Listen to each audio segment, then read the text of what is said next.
Um, welcome. We're here with Matthew today. You can see your favorite Gunnar, that's me, back, back again. Obviously, one's a bit disappointed, I'll be real, for reasons most of you probably won't know why, but it's what it is. It is what it is. We move. There's been a lot of things going on in the football world. Obviously, deadline day shortly passed, and talking about transfers. Just for one thing, that stood out with me is how much money was spent in the Premier League. I think it was 1.6 or 1.7 billion, and like I think it was literally the German league and the French league put together. Still wasn't that. So it Yeah. really shows you like how competitive the Prem is going and how it's getting.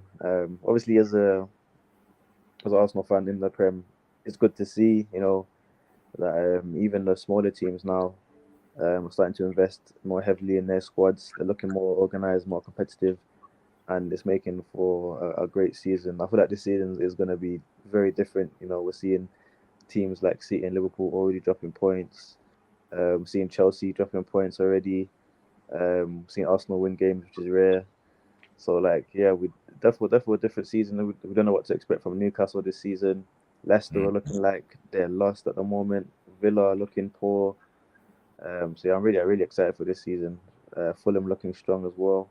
But if you had to give me your best transfer business, like which club do you feel like handled their transfers the best? I think when you kind of try to um, come up with like the who you think had the best transfer window, I think a lot of factors kind of contribute to that. I think the speed in which a club is able to get the business done, in my opinion, is a big thing because that prevents panic buying.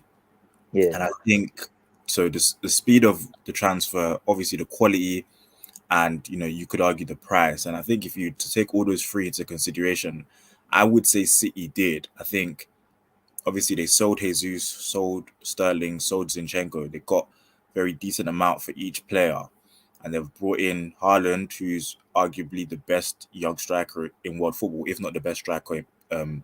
Period. Then they've brought in another kind of young up and coming striker in Alvarez. mm, Um, they let go of Fernandinho. Fernandinho left, so they brought in Calvin Phillips, 45 million, which is a decent amount considering he's English and everything like that. Um, they were gonna sign Cucurella. Brighton wanted 60 million. City said nah. yeah, Bought Sergio Gomez for 11 million. He looks like a decent player. And then towards the end of the window, when they realized that they were having a lot of injuries in defense, they brought in Manuel Akanji from Dortmund for 15 million. So I would say, based on the quality, the pace, and the price, I would say City had the best window, in my opinion. okay. No, that you put some valid points there. Obviously, what you said with the speed of getting things done, not panic buying, which we did see from a few clubs, which always happens. And then you start getting linked to players who are lesser, and then you start getting overcharged, overpriced, and that can never be a good business. So yeah, that's a fair reflection. Yeah, I must say City did have a strong transfer window. I feel like for me though, if they didn't get Haaland, you're arguing that they didn't really get any first team players. That's the only thing I'd say that would probably like not stand out for me. But I just feel like if they didn't sign Haaland, then I'm not really screaming they had a solid window. Yeah, Calvin Phillips, okay, 45 mil, but like he's never gonna start ahead of Rodri. Sergio Gomez, he looks decent, but Cancelo on the left, Walker on the right. Can't see Pep changing much. Obviously, I know Champions League fixtures. October's looking very tight. Obviously, they've crammed in fixtures because of the World Cup and stuff. So I do understand that. That defender they bought as well from Dortmund, I'm hearing that he's got a few mistakes in him. So it'll be interesting as what Pep actually saw in him. And obviously, Pep's a great manager. He knows how to develop players and get the best out of players. So it'll be interesting to see if he can eradicate those mistakes out of the game because he was quite known for making a few mistakes. But they're going for a decent price and he's young, so I'm sure they know what they're doing. City are always forward thinking in that sense. So yeah, cool. All right. So if you had to twist things around and you would say who had the worst transfer uh, what's it called, business this window, who you point your fingers at? I would have to say, just based on how things are going, I think Liverpool. I don't think they addressed certain areas that they needed to. Obviously, they let go of Sadio Mane, who has been a very kind of key player in the last 4 or 5 years that they've achieved success as a club. They've brought in Darwin Nunes for 85 million. Obviously, having not to say that not to say that Nunes was the replacement for for Mane. Sorry, I think Diaz was, but just the fact that they let Mane go and brought Nunes in, I think it's a big risk considering Nunes only really had one standout season at Benfica. So for them to be willing to pay as much as 85 million for him off of the back of one season, it's a huge risk. Um, they were also scrambling at the end, trying to get in a midfielder. Remember, Klopp was saying, they're in for a midfielder ish, using all these kind of like uncertain terms. They brought in Arthur Melo, who, to be fair, hasn't really, reached the heights that he was Okay, prospected to reach maybe like 5 or so years ago when he went to Barcelona. Barcelona didn't fancy him, sent him off to Juventus, couldn't establish a starting place in Juventus. So I don't know. The fact that Liverpool have brought him in, I don't know. It's looking. It smells of Nuri Sahin. Do you remember when Liverpool brought in Nuri Sahin on transfer deadline day on loan, and he barely. I think he played one game for them. Not to say that Arthur wouldn't play, but yeah, I no, I feel just you. yeah, go on. No, I'm saying I feel you. I feel you. Yeah, I just think similar to like what Chelsea did with Saul last season. That's what it smells of to me. Just not really.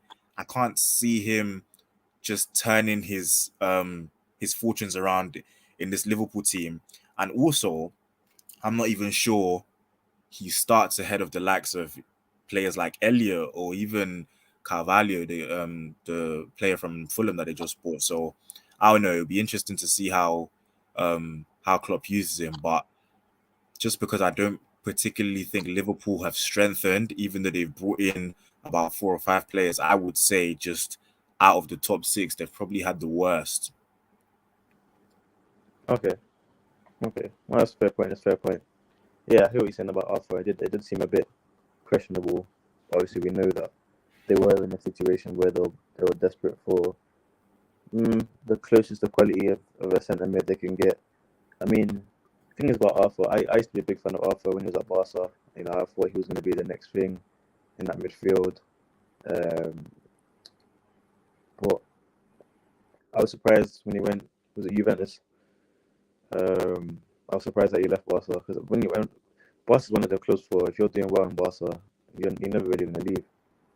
So I was surprised, and And I do you remember the deal that Barca put him in to send him to Juve? I think they paid like 49 million plus him for Miralem Pjanic, and he yeah, was yeah, about like 31 years old. So that just showed you how low sort of Barca kind of viewed him as. yeah. No, that's true. That is true. I, d- I still feel like there's a player in there, and if you're gonna give him to any coach to get that player out of him, Klopp's the one. Because he can turn average. I mean, look at how he changed Henderson. Henderson was linked to Fulham at one point, and then Mm. just turned his career into run into his Liverpool captain and a very respectable player. He's coming of age himself now. I think Arthur, what was he, 27, 28?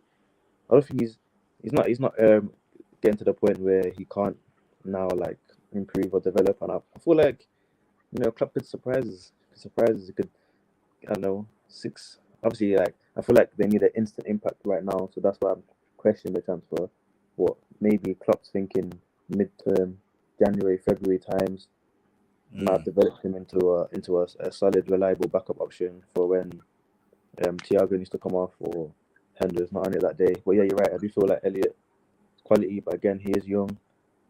Carvalho again, quality. He is young. Maybe they were just looking for a bit more experience in that midfield. So it'll be interesting to see how it gets cracks on. It'll be interesting.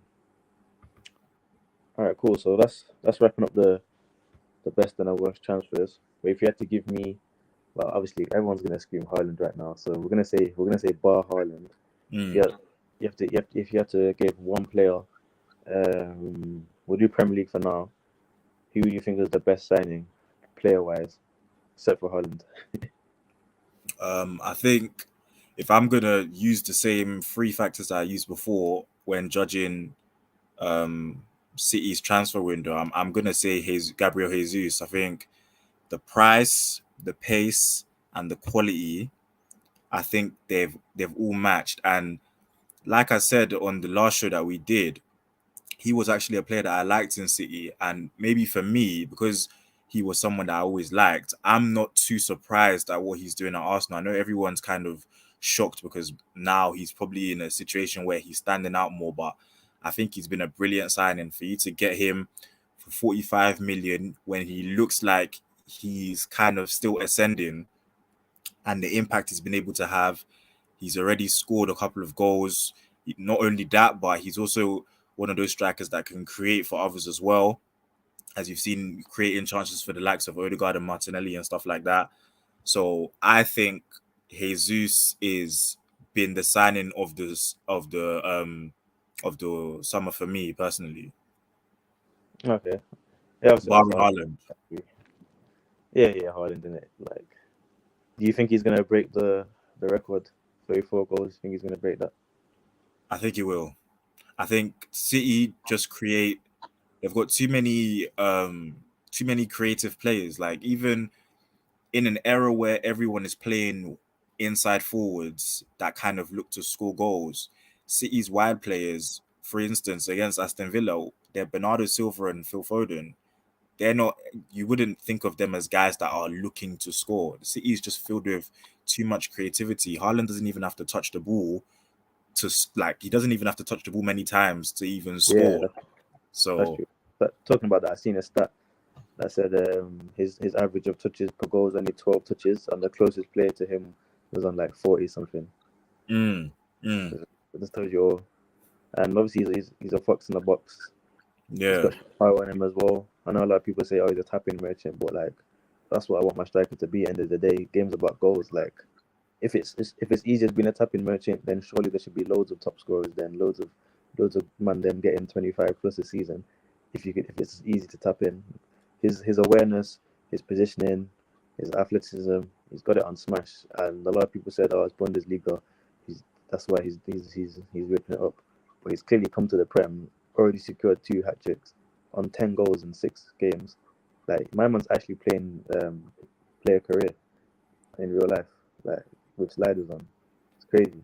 So yeah. I think that if it's because he's in City that those other kind of aspects of like being a what is called a complete striker, like a striker like a Benzema, for example, those other bits that people kind of want a striker to have, he doesn't need to have it because there's so much kind of technical ability and creativity around him that yeah, that facts. part of his game isn't needed as much as it would be needed, for instance, in a team like Arsenal or even in a team like for example, if he played for Real Madrid, I think he would probably need to like Improve his offer a link up bit play. more. Yeah, he would probably need to offer a bit more. But because City, he's got KDB playing a bit more advanced now with the likes of Mahrez, Grealish, Bernardo Silva, Foden out wide. He doesn't. He just has to be in the right place at the right time. Yeah, no, facts. Okay. But now cool. Moving on from that side. If we go across Europe, who do you feel like was the best signing in the other 4 top leagues? Ooh, that's a tough one. Because I think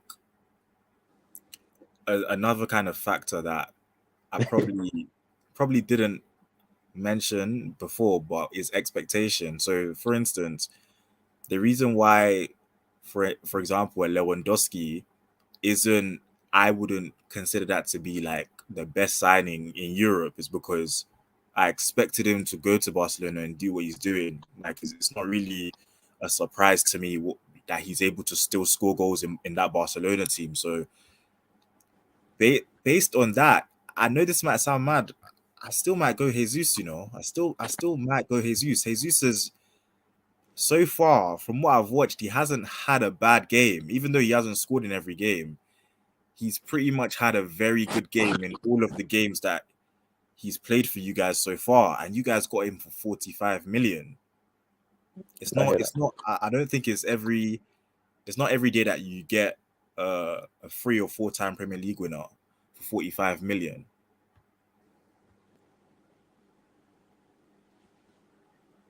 I hear that. I hear that. Fair enough. Fair enough. Fair enough. Okay. Well, to wrap up the transfer business, what we'll do is we'll do obviously we don't need to explain. Just a quick rating out of 10. We'll shout you the top 6. Actually, I'll even include a couple teams that are honorable mentions for top 6. If you just give a rating out of 10, we'll probably go in alphabetical order. So if you had to give Arsenal a rating out of 10, what would it be?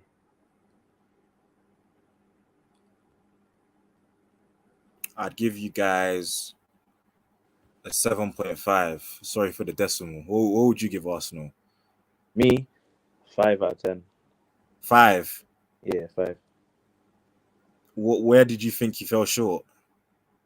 We didn't cover the number 6 role for me.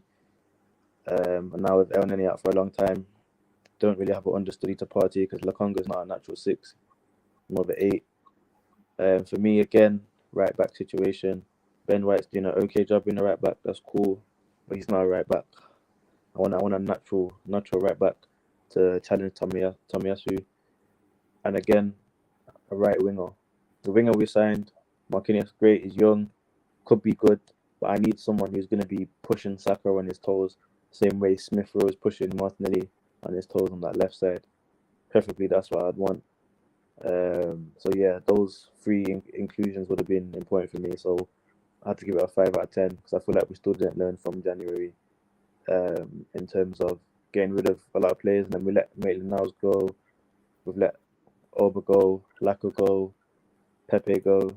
Haven't replaced any of them. We replaced Oba with Jesus, but we didn't replace Pepe. Haven't replaced Maitland-Niles. And I don't really want to see Cedric back on the team. So for me, we don't have a backup right back option. But then I'm happy So with if you guys managed to sign Douglas Luiz on the last day, would your rating for your transfer window have been a bit higher? Yeah, probably even a 6. Okay. Probably even a 6. For it to be touching the 8s and 9s, I needed to see another an experienced right winger like a Zaha, and an experienced midfielder like a Tielemans or a Milinkovic-Savic, just to show a bit more ambition, and show that we're really going for it. But I'm satisfied with Zinchenko and Jesus, but everyone else that we signed, Matt Turner, we signed some young centre back who's on loan in Birmingham. We signed like Marquinhos winger. Obviously, we got Fabio Vieira, but they're not, except for Zinchenko and Jesus, none of them are really affecting the first team squad. So I have to give it a 5. I understand building depth because we've got Europa League now, but then you're selling players as well. So you're gonna have to add a bit more. You know what I mean? But yeah, that's what I give Arsenal. Moving on though, obviously time and that. If we went to Chelsea, what are we saying? I'd give Chelsea a 6. 6. I think. Aye. Wow. I think obviously signing Aubameyang, they needed a striker. So I guess even though it's not long term, but he can give them maybe 1 or 2 seasons, and that will give them time to be able to buy someone else moving forward. Zakaria, I don't know about that because Juve only just bought him in January. So the fact that they're willing to let him go already, that for me, that rings alarm bells in my head. I don't know. That one is a bit fishy. Koulibaly, I think, is a good signing. I think it's probably the way the market's gone, it's probably the best replacement they could have got for Rudiger. Yeah. Cucurella, I would say the problem with that signing is that they've paid a lot for him, and he's a good player, but they've paid a lot. And for a position where they already have someone that they paid 50 million for, Exactly. So like they've literally got two left backs slash left wing backs for a combined total of like 120 million, with one Crazy. of them going to have to be sitting on the bench, Crazy. um, every game. So that one I'm a bit, I don't know. And who else did they sign? I think they were trying to. Did they sign Gavardio? I know they put a bid in 80 mil. Can't remember if they got him. Oh no, they Even didn't. if He signed a new contract with Leipzig. is it signed? Okay, okay, okay. So actually, you know Obviously what? they I'm got gonna give. they got they got Sterling as well. Oh yeah, Sterling. Yeah. Oof. And for me, I think it's a decent signing for Chelsea, but I don't think it's a signing that moves the needle. I don't think. I think Jesus would have been a better signing for them than Sterling. You know what? I'm gonna bump it down. I'm gonna give them a 5. I think they had a very overall they had an average transfer window. Yeah, I hear you. I thought because if they didn't pay such high prices um, for Cucurella, and you could argue with Sterling as well, because like end of the day, I don't think many other teams would have paid those prices for both of them because of where Mm. how they're performing in their careers at this current time. Cucurella, yeah, I guess, but like for me, he's just he's a neat and tidy player, got a good left foot on him, but he's not like he's not 60 million rated. Let's be real. Brighton are definitely smart with their business and how they pattern that. So because of the spending, yeah, I'd probably agree with you and say 5 out of 10. But let's say they got Cucurella for 20 mil and they got Sterling on a free or on a 25-30, then probably would have given them a 7 just for how they got business done. So yeah, I probably agree with you with the 5 there. Koulibaly, good signing, yes. But I feel like for me, Rudiger is still would have been ideal. I feel like they should have just gave him his new contract that he wanted. I know he wanted to go on Real Madrid as well, but money talks. I feel like they could have secured Rudiger, but is what it is. Is what it is. Um, in terms of the next club, that will be Liverpool. What are you saying? What you say that again? You sound a bit quiet.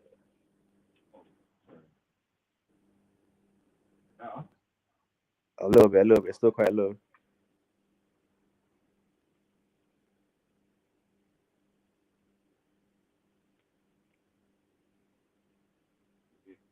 Right now, Yeah, that's better. That's better. yeah. I think I think Liverpool's perform. I'm not keen on Darwin. I know people kind of compared him to Haaland in the sense that Wait, I'm struggling to hear you again. Sorry. box in the box, scores goals, but I don't know. Wait, And I've never been convinced by him. Matthew. I know they brought in Carvalho, still quite young. They brought in some other players that Don't know if you can hear me. maybe make the first team. They also showed Mane. They didn't bring in a backup right back. They're still having to play James Milner as the no six right back when Trent is not there. I think that's a huge problem. They Yo, can you hear obviously me? brought in Marquinhos at the end, which I'm also not convinced about either. I think they could have done with actually midfielders because one thing with a transfer window is, and this goes underrated most times, who you're able to sell and how much you're able to get for certain players also plays a part in the judgment of how good your window is. And I think one thing that I forgot to mention with City was getting 47 million for Sterling, even though that's roughly how much they paid for him about 5 or 6 years ago. Them being able to still draw that money for him now, that's just brilliant business. Getting 35 million for Shevchenko when they're only for about 10 million was brilliant business. Same thing with Jesus as well. And I think Liverpool just they didn't move on, or maybe they didn't, or they refused to, or maybe they just weren't able to. But certain British players in the midfield, like maybe your Oxley Chamberlain, like your my opinion, Curtis Jones, players like that, I think if they didn't move on, that would have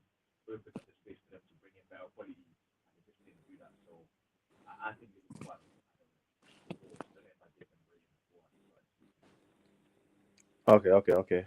I hear that. Um, okay, cool. Yeah, I'd probably agree with you. Probably would say around of the 3-4 mark.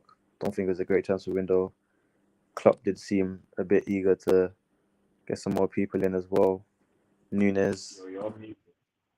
Huh? No, I'm not mute. I'm not mute. I'm not mute. But you can't hear me. But you can't hear me. Alright, let me join back. One sec.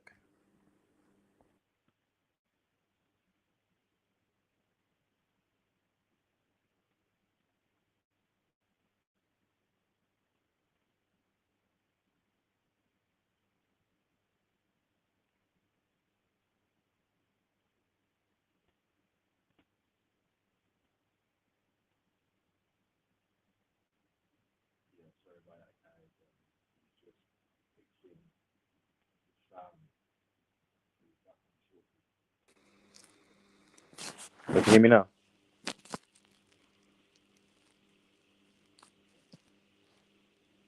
You can't hear me.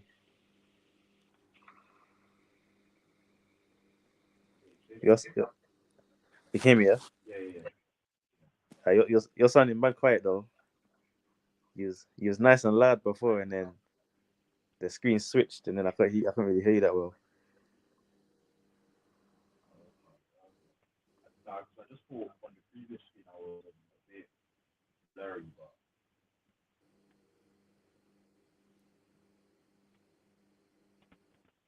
Alright, we'll just give Matthew a sec to pattern his thing.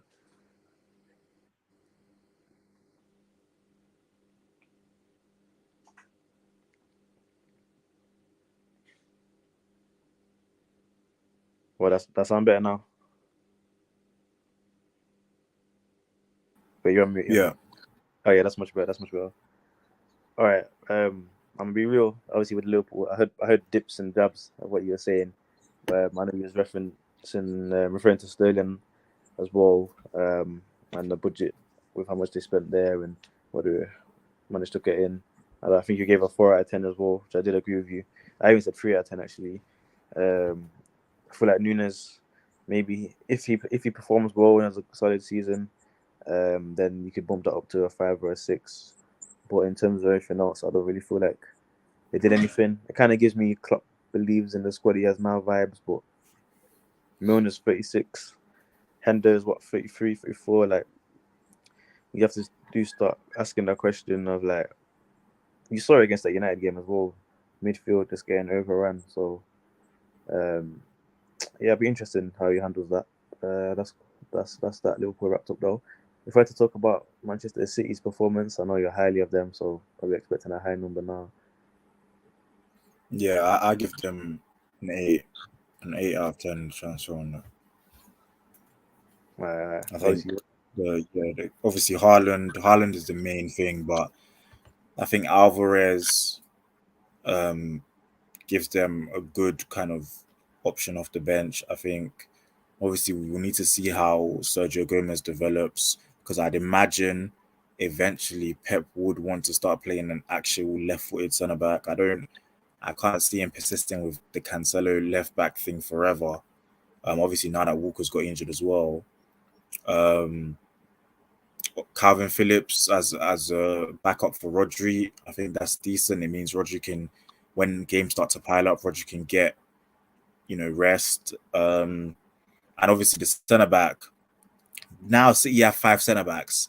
They've brought him in for 15 million. It wouldn't surprise me if if he barely features. To be fair, so mm. it's just to have it. It's I guess it's just to have an option. So yeah, I'd give City an 8 out of 10. All right, cool. Yeah, I'd agree with 8. Definitely agree with 8. If they got another player that would jump into their first team and Mm. bring up the squad even more, then I'll be pushing for a 9-10. But yeah, I would say 8 because, as I said to you earlier, Haaland's the only player for me that they signed that fits right into the current first 11. So yeah, United. What are you saying? Hmm. No, I've been I think we resurrected our window towards the end. I think it was heading for a disaster, especially at the beginning. Like signing Malacia and then signing Ericsson on a free and signing Martinez. At one point, that was all we had. But I think after we got linked to players like Arnautovic, I think I don't know, maybe the board woke up. And obviously, we've brought in Casemiro and we've brought in Anthony.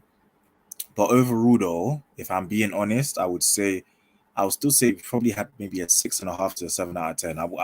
I'm still quite reserved on it. I just think it was a bit messy, even though we got in the players that the manager wanted at the end.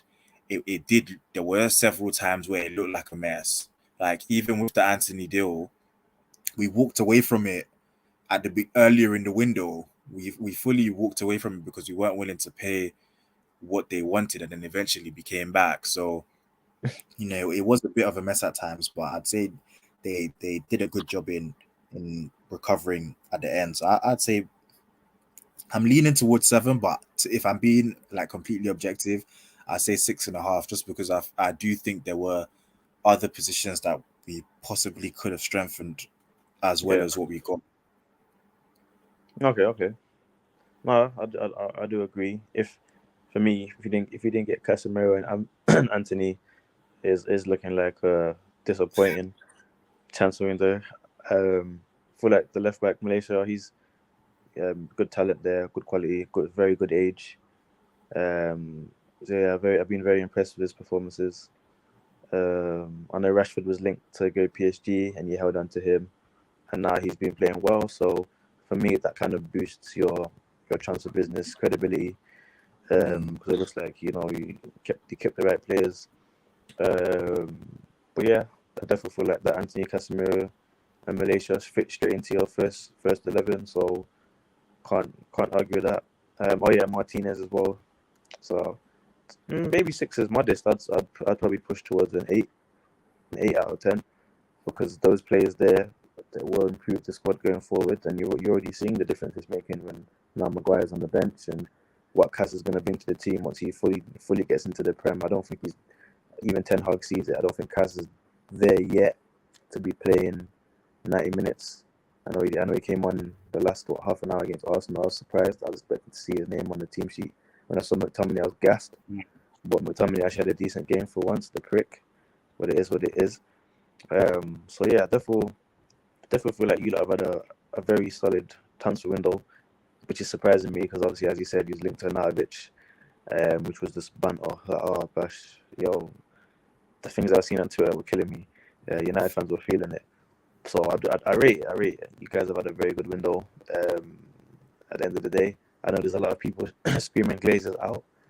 Um, I still think they should because they haven't really invested in the stadium. There hasn't really been a direct plan, stuff like that. But in terms of players he brought in, I don't think any United fan could be upset with what you guys have brought in.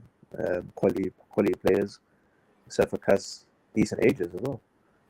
So finally we finish with the worst team in the top 6, Spurs. What's your take on that? I think this is a bit difficult because just like a point you made about City's transfers, saying that none of the transfers make the first team outright. It doesn't seem to be the case with Conte signings either. Even though Richarlison started in the weekend, that's the first time he started for Tottenham so far. So whether he gets into a fully fit, fully strengthened Spurs team is still yet to be decided. And that's the same with Basuma as well. I think Basuma only started because Bentancur wasn't in the team. So I don't know. But I would say based on the quality of those two players in particular, I know they brought in Longley, I know they brought in Jed Spence, but and they brought in Fraser Forster as a backup goalie. But based on the quality, mainly of Basuma and Richarlison, obviously the fact that they're both Premier League proven, the prices, especially for Basuma, is was quite good. It's quite, it was. I would say that was a bargain, and and the pace at which they got those signings done, I would give Tottenham a 7. Okay. No, that's that's understandable. That's understandable. It's a fair point. I do agree with you in terms of the speed and the prices. For me, though, I feel like signing Bissouma, I feel like he's not gonna put. You're not gonna get Brighton Bissouma. Brighton Bissouma's playing week in, week out, full of confidence. In a very good system. Graham Potter has a very good system. Brighton play complete different football to Spurs. I see Spurs as more of a soak up the pressure, counter. That's where most of their goals are coming from. Brighton were more of a control possession, um, attack fluid, more of a fluid kind of approach to the game. So we might not see the best Basuma possible, and obviously him not starting could affect his ability and his development. So it'll be interesting to see how it goes on. Richarlison was always going to be a good signing because he was already working for Everton, and it's a quality understudy to have because he can play on left and right. And then obviously Kulusevski and Son hasn't really been up to the mark yet. So Richarlison is probably going to see a bit more game time. I reckon Conte will switch things up. But yeah, I'd probably give them because obviously I'm an Arsenal fan, I'm giving them a 5. I don't like him. Jed Spence, I wanted Jed Spence myself. I feel like he's promising right back, but they're still going to play Emerson over him, so I feel like it was a waste, absolute waste, because Emerson's young himself. So it'll be interesting to see how that one pans out. But yeah, because it's Spurs, I'm gonna give them a 5. If it was a different team, probably would give them an 8. So yeah, that's the top 6. That's the top 6 that I said I'll do. We'll be really quick with these two. Give it honorable mention. We'll do Newcastle as well. You know they're full of money now. The rich guys, and another team in London that I feel like is getting a good shout. They've had a poor start, to be fair, but I reckon they'll still have a good season, and that'll be West Ham. So, but if we start with Newcastle, what are we saying? I think if I'm being honest, I kind of expected a bit more from them. I know they tried to go for Madison and didn't. Obviously, that didn't end up. They didn't end up getting him, but I kind of expected them to go a bit crazy in the window. But then again, they did buy a lot of players in January, so maybe that was a bit unrealistic for me to expect that from them in the summer. The centre back that they brought in, Sven Botman, I'm not too big on him. From the little I've watched from him, I don't know. He doesn't convince me. I think um, if I was Newcastle manager, I would start Cher and Dan Burn at the back. I don't think he would even get into my starting Newcastle 11. They brought in Isak, obviously that's the big signing for 60 million. Now I was a bit like hesitant when it came to when I heard of the news that they were gonna pay as much as 60 million for him, just because he did look a bit awkward, a bit scatty at Real Sociedad, and I don't know. I think in today's game, players and prices are just way overblown. So obviously, when they signed him, I was like, I don't know, 60 million, maybe this is too much. Reminds me a bit of the Darwin Núñez signing. But to be fair to the guy, the goal he scored against Liverpool, that goal is one of those. Is one of the chance itself is one of those chances where when a team has brought in a striker for a lot of money, that's the kind of chance you want the striker to get, just to get a sense of his finishing ability. And to be fair to him, he took that goal as well as I've seen anyone take a goal in a one-on-one situation with Alisson. That was a brilliant finish. And the second one, which couldn't have been disallowed. Yeah, even the second one that was just a fraction of side. Yeah, yeah, the second one. So against Liverpool as well on your debut. Come on, man. Yeah, nah, he looks promising. I would love him to kind of like take away all my doubts and hesitations about him. So overall, him and Saint Maximin will be a problem. I'm telling you. Yeah, even though to be fair, I like Callum Wilson. I'm not even gonna lie, but you know, I think overall, I'd say because I'm gonna put their January signings. I'm gonna mark their January signings along with the summer because I think it's pretty much roughly the same with Newcastle. I, I would give them an 8. I think they've signed. I think they've signed very good players for the level that they're at right now. They've signed players good enough to get them like higher up in the league table. So I've been really impressed with their recruitment. All right, no, fair. I mean, yeah, that's cool. I'll probably give them a 6. Botman, yeah, I feel like he's a good ball playing defender. Like he's good at passing. But I haven't really seen him in those defensive situations as much yet. Also, be interesting. I feel like for them though, they should have prioritized also getting a left back because they've been playing Dumber and left back, and for me, he looks a bit awkward out there because he hasn't really got the pace. I think they signed Matt Target. They signed Matt Target from Aston Villa, but I think he's injured. Yeah, they have Target, but again, for me, Target is not like with where you're, with the direction you're heading in, and the money you have. Probably should be looking at someone a bit more with a better word reputation. Just for me personally, I don't know. I mean, there's not many left backs out there that are standing out who would probably go to Newcastle anyway. But I don't know. I just feel like I was surprised they didn't go for Cornet from Burnley. I know West Ham took him, but I thought that would have been a quality signing. Yeah. He's a good player. That would have been a good signing.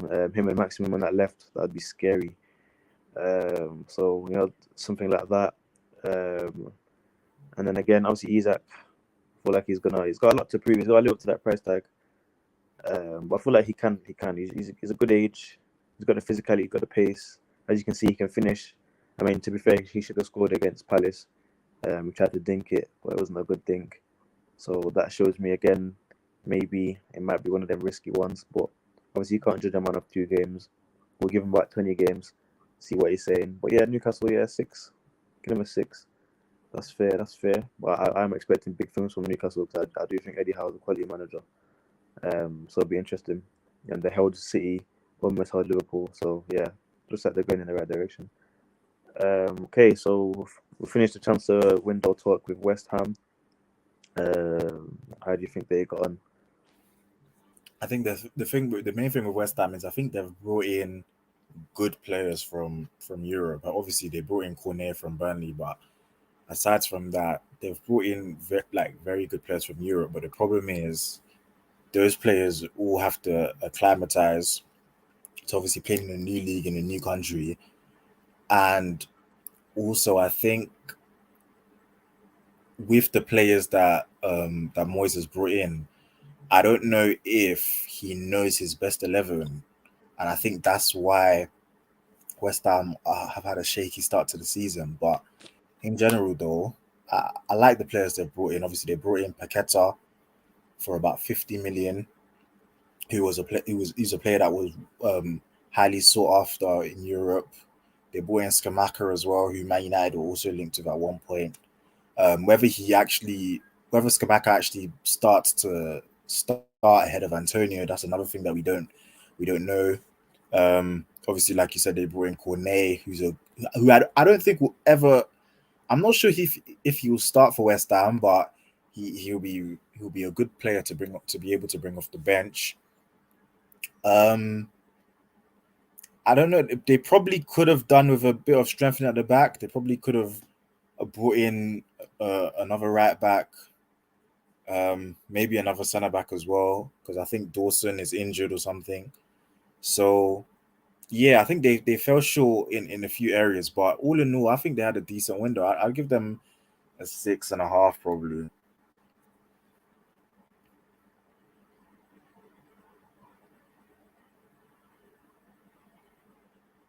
You're on mute.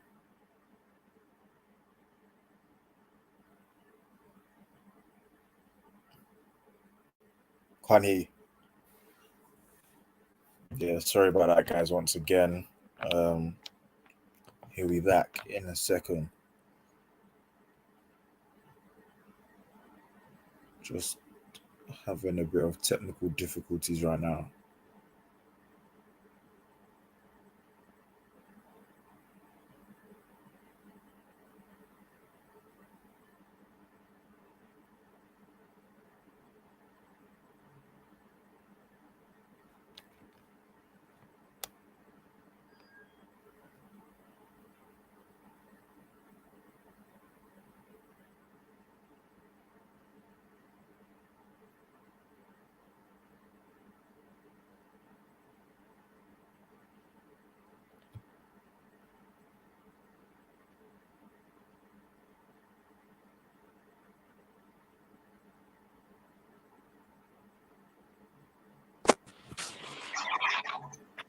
Yeah, apologies for that. Yeah, yeah, so would. Yeah, and I was saying, I know Paqueta was linked to Arsenal, but I feel like he went to West Ham because of playing time. I think he would have got offered a better chance of more playing time, and in the stage of his career, that's probably what he preferred. So I feel like it was a good signing for them. I saw a little bit of him. He looked okay. I wasn't like amazed or anything. But obviously, as I said, can't judge a player off a couple games, especially in the Prem, because it's hard to adapt in the Prem. So yeah, as I said before at the start, 1.67 billion spent on it.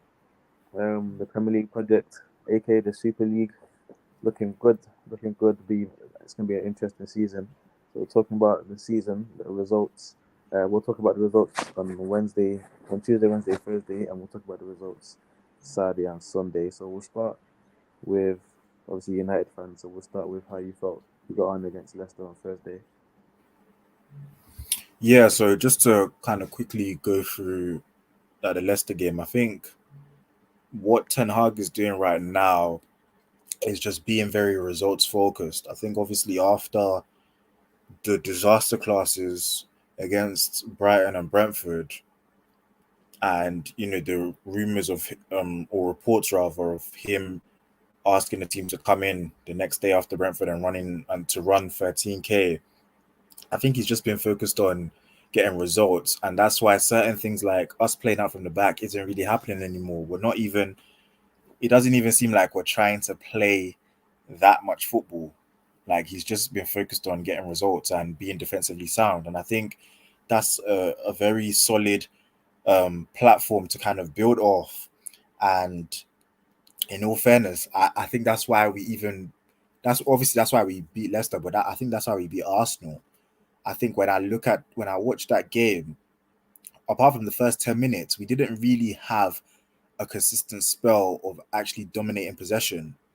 But what we did do was we defended quite well because although Arsenal had a lot of the ball, you guys had a lot of touches in our box, and you guys were actually playing quite well. You were playing through us quite easily. Our defense, so you were playing through our midfield quite easily, but our defense still remained solid and limited you guys to a few kind of a few number of actual good chances created and a few Yeah, number of shots on target, and we picked our moments on the counter attack. And I think that's pretty much what we've been doing since we lost to Brentford. And at the end of the day, it is a results business. And if that's how Ten Hag wants to do it for now, I think we can only give him his credit. I hear that. I hear that. No, I 100% agree with you. My only concern, if I was a United fan though, is when you go against teams where you will have more of the ball. Your Everton's, your Villas. What kind of approach will he take then? Because those teams there, especially with the low block, there'll be less counter attacking opportunities. Does he then, if you was the manager, would you then switch players around? Would you change your approach to that game? Or would you still allow the opposition to have more of the ball and you be the team that sits back and welcomes the pressure? Yeah, I think that's obviously going to be the kind of difficult thing, but I think we will evolve eventually into a team that is able to recycle the ball better, is able to retain the ball better, and is able to kind of dominate games and dominate possession better. I think eventually that's what we will become, because even when I compare, like when you look at Arteta, when Arteta first came in, in fact one could even argue that you guys haven't played with the ball as well as the way you're playing now ever under Arteta. Even that run that you guys went on to win the FA Cup, you guys won that FA Cup in my opinion by being defensively sound and picking your moments on in transition. So I think it's a process. Obviously, still his first season. Even though he technically had a preseason, it wasn't as long as it usually is. So I think eventually the main thing Ten Hag is concerned with now is getting results. And even the games against Leicester and Southampton, where I wouldn't call those teams particularly like low block teams per se, but I wouldn't say they're great with the ball either. And we still managed to we still managed to fork out 1-0 victory. So I think we'll be fine as long as we remain defensively sound. No, true. I feel like a tough test will be you guys' next game against Crystal Palace. That's a tough Yeah, test. yeah, They're yeah. in good firm. Patrick Vieira got them looking sharp.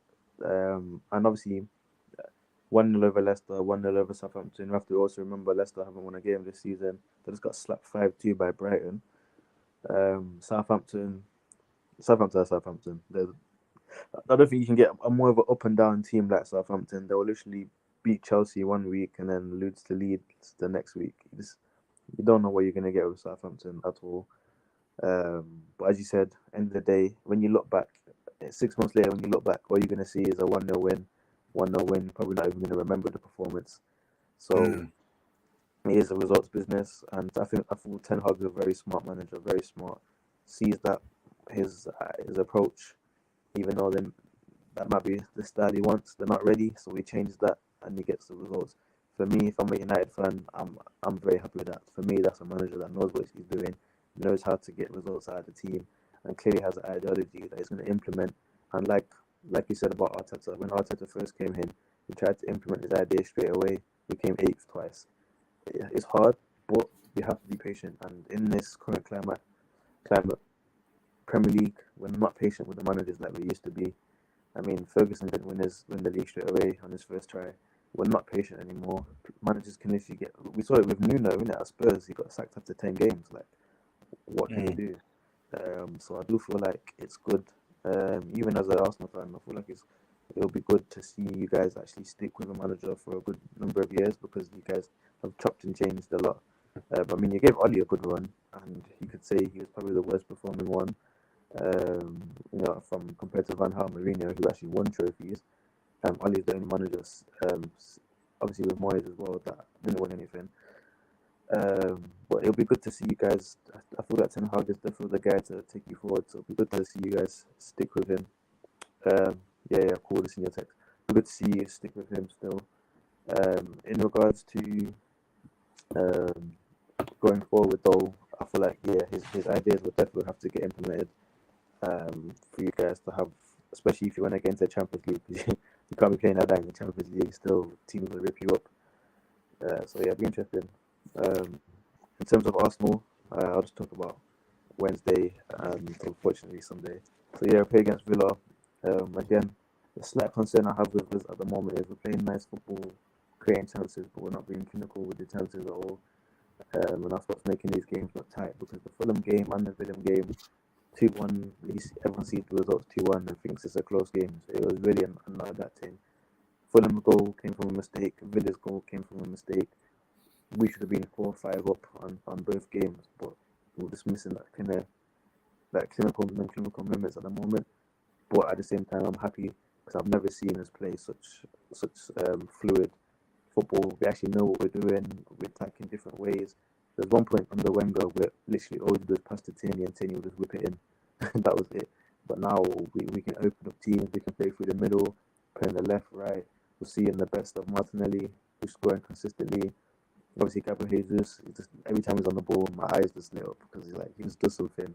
The way he can touch down the ball, even if a big defender like Varane is grabbing him up, he can still just shield the ball, get his chest on it. He's a phenomenal signing. I'm so gassed. But yeah, obviously against United, it's Old Trafford, isn't it? 306 games. For 306 games, United winning at halftime, they've never lost. I genuinely believe that on Sunday this will be the first one, especially when Saka got the equaliser, and I was like, all right, this is it. Let's not get over the top. Let's carry on playing. What did we do? Too naive. For me, it's because of the age of the squad. We're the youngest team in the Prem, and you saw it. You saw the naivety, especially on that third goal. For me, Arteta didn't need to rush and make 3 subs at once. When we was controlling and dominating the game, we just had to carry on being patient. The goal was going to come. As soon as he put those 3 players on, we didn't really have the same attacking threat. We opened up too much space, and you guys on the counter were dangerous. Especially that third one. It was ridiculous how high we were stepping when there were so many United players literally on the halfway line. Like, I couldn't believe my eyes. Like, I was, it baffled me still, and the fact that Ericsson, probably the slowest guy in your team, is managing to break away like that, just kind of says it all. The second goal as well, Bruno Fernandes, quality pass, eyed the needle. Saliba for me, getting caught out there. You know what Rashford's gonna do. You know that's the only way he can score goals. He can't beat a man 1-on-1. No offense, no offense, but it's been a while since I've seen Rashford get the ball and just skill someone out 1v1. You know all this guy is gonna do is running behind you while you're not looking. So for me, when Arteta's got to say to the man them on the back line, listen, as soon as you see Rashford run forward, step up. All we had to do for that second goal was step up. Instead, we're trying to run with him. Why are you running with him? Just step up. That goal would have been offside, you know what I mean? But I want to ask you this, because there's been a lot of kerfuffle debates on Twitter. Our disallowed first goal on Ericsson, is that a foul, yes or no? I think, in my opinion, when I watched it real time, I thought it was a foul, but I didn't think they'd give it. And now, whether I thought it was a foul because I really wanted it to be a foul or not, I don't know. But I didn't think they'd give it, and I didn't think they would give it. And when the referee went to go look at it at the screen, he didn't look convinced by the VAR's decision, because I think they were telling him that it wasn't that it was a foul, but he didn't really think it was. So, and that, obviously, if you guys went 1-0 up, the game would have been completely different. And I don't know. That's a tough one, man, because if I was an Arsenal fan, I'd feel aggrieved as well. But as a United fan, I'm calling that as a foul. It's very subjective. For me, and a lot of Arsenal fans might say I'm crazy, but for me it's a foul, because it's not shoulder to shoulder. He's coming from the back of him. He hasn't touched any of the ball. Ericsson did go down easily, don't get me wrong, but he hasn't touched the ball. He hasn't come to him shoulder to shoulder, and there's a push. So I understand why the ref gave the foul. A lot of fans are going to react off emotions, and to be fair, if the goal doesn't go in, nobody's coming back screaming it was never a foul. It was never a foul. So obviously he scored the goal, so that's why you're going to scream it was a foul. So for me, it wasn't a foul. Sorry. So for me, it was a foul. End of the day, it was a foul. If it was shoulder to shoulder, it's different. But he's coming from the back of him. He's kneed him in the back of his shin, back of his leg, of his thigh. He's pushed him in the shoulder. He hasn't touched any of the ball. I know we're supposed to let the game flow a bit more and do more contact, but you have to be in respect of still how to tackle. So yeah, for me it was a foul. But yeah, I'm not concerned. For the first time ever, I've lost to United, but I've not been concerned about the performances or how we're going to play next game. I still feel like we dominated the match at your own home ground, which is a good thing to come away from. And yeah, roll on next week. We got Everton. I'm expecting to slap Everton. But I do feel like you guys will have a tough test at Palace. If you're away as well, Selhurst Park on a Monday night is not the one. But yeah, we'll wrap it up there. Is there anything you feel you want to say before we close at this time? Nah, yeah. Just to kind of like summarize kind of the other teams. Obviously, Man City dropped points to Aston Villa. I think Man City are playing well, but they're still having defensive lapses quite regularly, which is costing them points at this point. But I do think it's something that they'll clean up. Liverpool against Everton. I think they're still kind of getting used to Nunes, obviously being a new signing, kind of adapting to the way he plays, because obviously now that he's an out-and-out striker, the Salah and Diaz, they don't have to be as inverted as they would be if it's Firmino playing there. So just trying to figure out that balance of whether to kind of stay wide or come inside is what Liverpool still need to figure out. Tottenham, like I told you and Olumide before, we almost can't judge Tottenham based on performance, because they rarely ever put in a good performance, but they pick their moments. It's kind of like what we are doing in a sense. They just pick their moments. They manage to get the goals. They're keeping clean sheets I mean, they didn't keep one against Fulham, but they kept one against Nottingham Forest, against Yeah. Wolves.